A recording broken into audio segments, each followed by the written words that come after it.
Shalom, amados, bom dia. Graça e paz. O nome desse estudo é João e o Logos segundo a perspectiva da Septuaginta. Eu vou explicar o porquê. Aqui em Gênesis capítulo 1, verso 1, nós temos aqui a palavra enarre. Enarre. Grifei aqui de vermelho, enarre. Em princípio, né, Deus criou. Em princípio, Deus criou. A princípio, Deus, enarre, em princípio, e poiesen, fez, oroteus. Vou grifar aqui a palavra oroteus aqui, ó.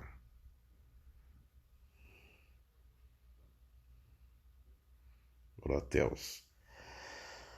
Segundo a perspectiva da Septuaginta, Deus que está criando aqui em Gênesis está como sujeito da criação.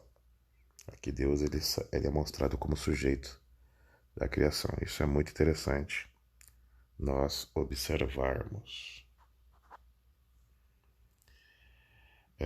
Enarre epoies em roteus. Em princípio fez o Deus, tom uranon, que a palavra tom com artigo tom com uranon conota que a palavra céu aqui, como ela está com o sufixo omicroni aqui, ela está no singular e não no plural. Então fala que esse Deus, que é o sujeito da criação, criou o céu, né? Para o autor da Septuaginta aqui, o céu aqui seria o universo, porque o firmamento não tinha sido feito ainda. Criou o céu,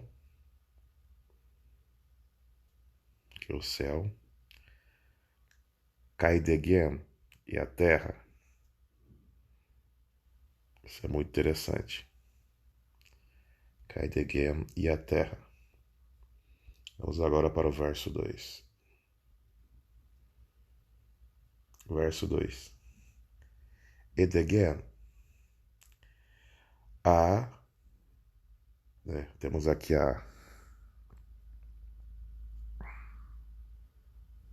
o artigo e temos aqui uma conjunção, a conjunção de. Eu fiz a setinha aqui, ó. Ela é uma conjunção adversativa. Mas, além do mas. Né? Então, ou seja, o autor da Septuaginta diz que além do mas e além do mais, edegen, além do mais a terra, ela era. Temos o verbo eni, aqui ó. Fiz a setinha, o verbo eni. É o mesmo verbo que você encontra no Novo Testamento, o verbo en. Esse verbo eni, ele era, diz que a terra era, no sentido de existir. A terra existia.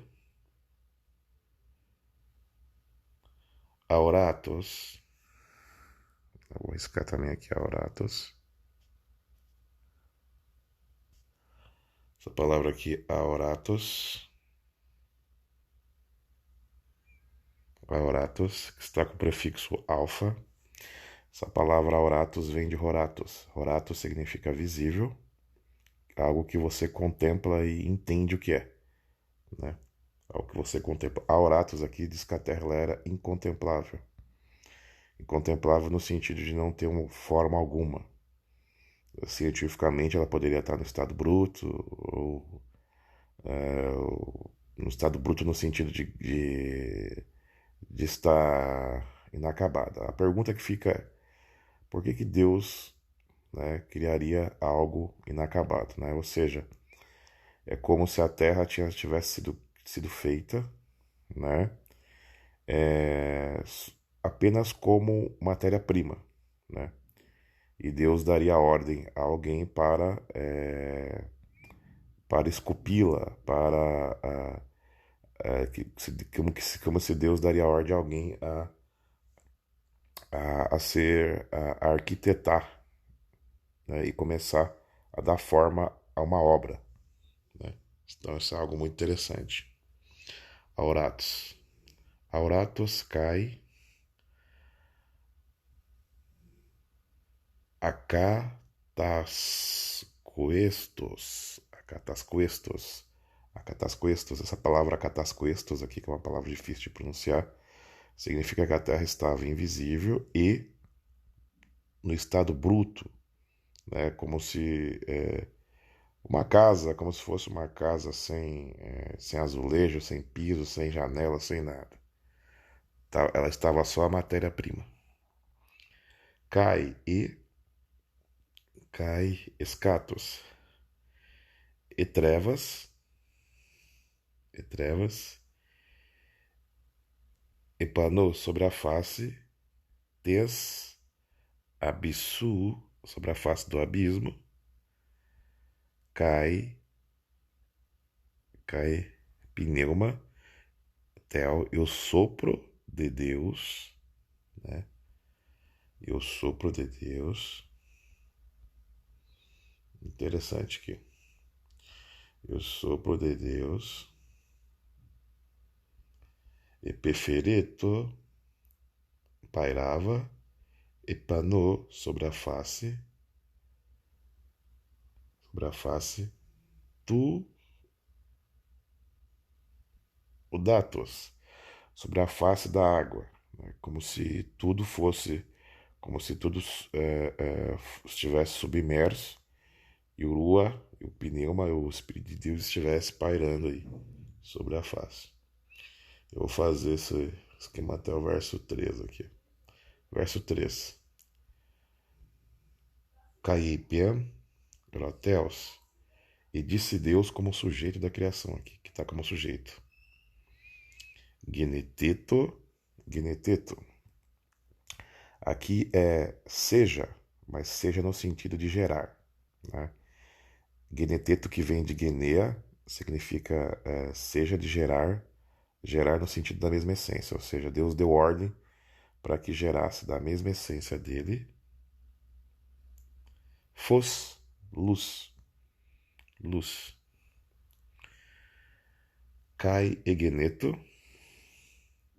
kai egenetos, kai egeneto e veio a ser luz, e nasceu a luz, e foi gerada a luz. E o mais interessante é que nesse contexto aqui, essa luz aqui, ela deu ordem, né? Ela trouxe ordem, ela trouxe um fundamento. Isso é algo muito importante, que essa luz que foi gerada aqui no verso 3, ela trouxe, né, ela trouxe luz, ela trouxe ordem. Isso é muito importante nós entendermos. Aqui alguns conceitos, tá? Isso é muito bom nós entendermos.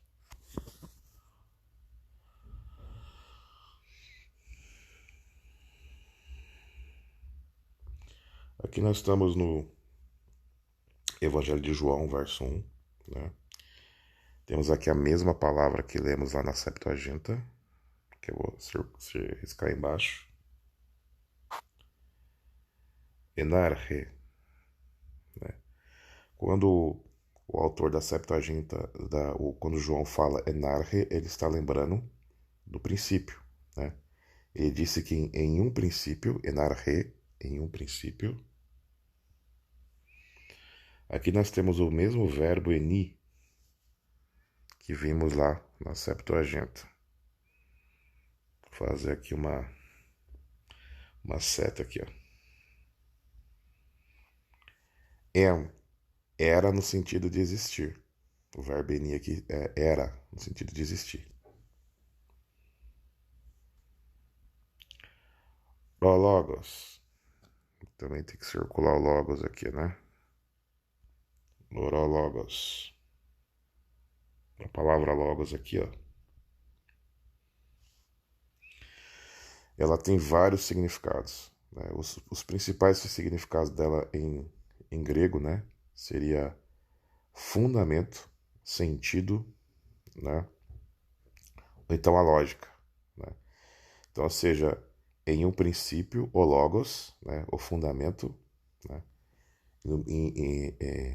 Em um princípio existia o logos. Então, fala que o logos, ele, em um princípio da criação, existiu o logos. Kairologos, eulogos, em. Temos aqui uma vez o verbo eni. Estava no sentido de existia. Pros, tom, teon. Aqui, João fala que esse logos, ele estava sendo sujeito de um objeto direto que seria um Deus, né? Então é muito interessante que a palavra teon aqui está como objeto direto, né? Na forma atributiva, né? Então, ou seja, diz que esse logos ele estava com o teon, ele estava agindo na direção de um teon, de um Deus. Isso é muito interessante, de um Deus. Caeteos, Enrologos. E o Logos era Deus. E Deus era o Logos, né? Vamos riscar aqui, ó.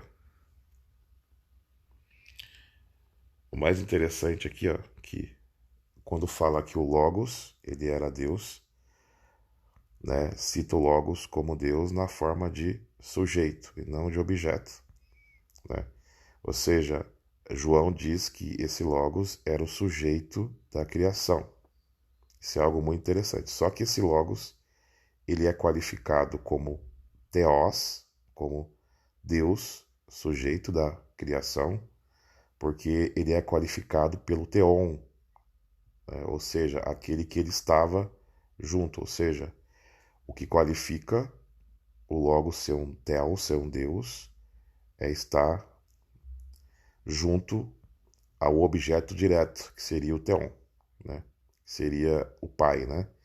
Aqui dá a entender aqui na gramática grega que o Logos é um Deus, é qualificado como Deus por estar associado ao objeto direto que é o Theon. Isso é algo muito interessante. Então, ou seja, João ele atribui aquele Logos, aquele Deus da Septuaginta ali que está ali na Septuaginta, como o fundamento que criou todas as coisas. Então, ou seja, quando nós observamos o Logos segundo a perspectiva da Septuaginta, o Logos ele é aquele que criou todas as coisas como sujeito. Isso é algo muito interessante e fantástico da gente observar das escrituras, porque essa expressão kaiteos e anrologos, né, está na forma indefinida, né? Então, quando está na forma indefinida, o que qualifica o sujeito é objeto direto. Nesse aspecto aqui é algo muito interessante. Vamos aqui no verso 2 de Logos, no verso 2 de João, né?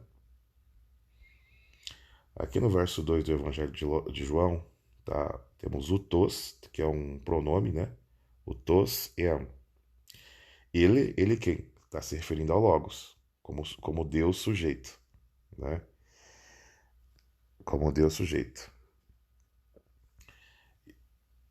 E ele é, o verbo eni aqui tá, e ele existia, enarre, em princípio, pros, tom, teon, com o teon, né? Ou seja, está dizendo que esse sujeito que criou todas as coisas, que é chamado de logos, de fundamento, de verbo, né? Eu gosto de chamar o logos de fundamento, porque Cristo é o fundamento. Teon, né? Esse estava com o teon, né? Estava na direção do, do teon, ou seja, ele foi gerado por esse teon. Verso 3. Pantadiautu, né? Temos aqui até fazer a setinha aqui. Temos aqui a preposição de, né? Essa preposição de significa por meio de. Pantar tudo por meio ao tu dele. Dele quem? Logos. Tudo, segundo João aqui, tudo por meio dele. Egeneto, aqui ó, temos a mesma palavra egeneto, que significa veio a ser, né? Egeneto, veio a ser no sentido de veio nascer. Tudo através do fundamento veio a ser, porque esse fundamento, segundo a perspectiva da Septuaginta, que é o próprio Deus, ele gerou a luz, né? A luz, que seria a ordem. Caihores e sem, ao tu, sem ele que? Sem o Logos. Egeneto, o de, nada veio a ser. Ou seja, sem o Logos, nada veio a existir, veio a ser, né? Rogegonel, rogegonel. Gegoné aqui significa veio a ser também, né? Ou seja, sem ele, sem o Logos, né? Nada existiu. Ou seja, está dizendo que aquele sujeito que criou lá pela Septuaginta em Gênesis, ele era o fundamento de todas as coisas. Verso 4. Enaltu, enele, zoe. Vou arriscar aqui. Essa palavra zoe aqui é vida, né? Mas existem três tipos de palavra em grego para vida. Temos zoe, temos bios e temos também pseré, né? Zoe significa vida espiritual. Bios significa vida biológica e pseré, vida intelectual. O mais interessante é que essa palavra vida, em grego que é vida espiritual, ela engloba o caráter, que é a vida psique, e engloba também o bios. Isso é algo muito interessante. Então fala que nele estava a vida, né? Por quê? Zoe, vida espiritual, porque através da vida espiritual, que seria o caráter espiritual de Deus através do Messias, né? Isso seria algo que traria vida em abundância ao ser humano. Isso é algo muito interessante. Enaltu zoe, e nele a vida né? Aqui está o verbo eni novamente. É no sentido de existia, era no sentido de existia. Kai ezoi, e a vida, era no sentido de existia. Tofos, ton antropon, ton antropon, existia para a luz dos homens. Olha que tremendo aqui, ó. Então, ou seja, ali no verso 3, aquela luz que foi gerada pelo sujeito, né, era para trazer ordem aos homens. Ordem aos homens. É muito interessante. E quando nós observamos também a questão da mitologia grega, né, na mitologia grega, o mais interessante que existia,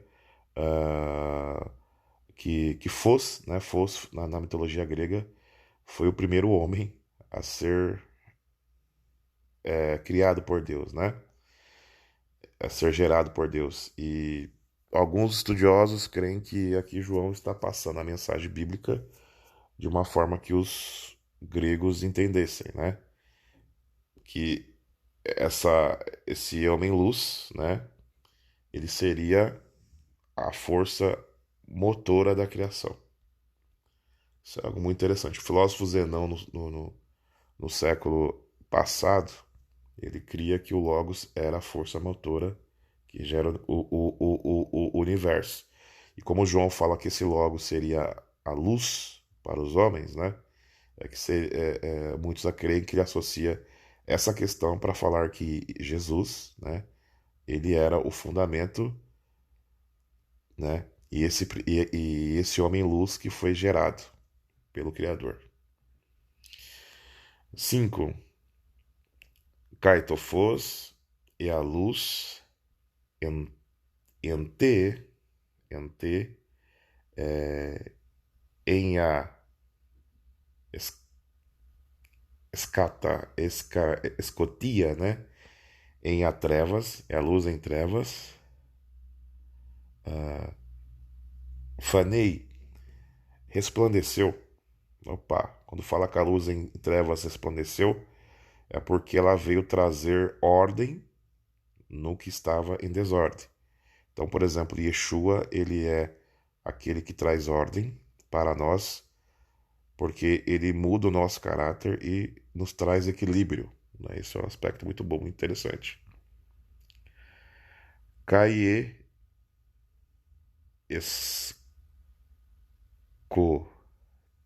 escotia e a treva,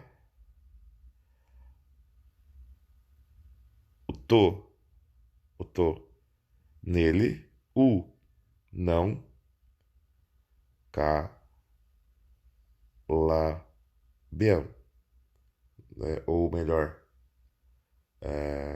cá, telabem, não prevaleceu. Por que fala que as trevas nele não prevaleceu, Catelabem? Né? Fala que as trevas nele não prevaleceu. Porque em meio àquele caos, né? Em meio àquela, àquela questão auratus, que seria daquela forma invisível, aquela forma bruta que tudo estava além da terra, né? Ele resplandeceu por quê? Porque ele veio a dar forma, né? Como sujeito do objeto direto, ele veio a dar forma àquilo que o Theon trouxe como matéria-prima. Né? Então isso é algo muito interessante porque podemos observar que o Evangelho de João também está em concordância segundo a perspectiva da Septuaginta e não só segundo a perspectiva do texto hebraico. É claro que no texto hebraico existe mais revelações, né? Mas aqui também, segundo a perspectiva da Septuaginta, também existe grandes revelações. Se você gostou desse vídeo, dê um like, se inscreva em nosso canal e compartilhe esse estudo com seus amigos, tá? Que o Eterno te abençoe, em nome de Yeshua.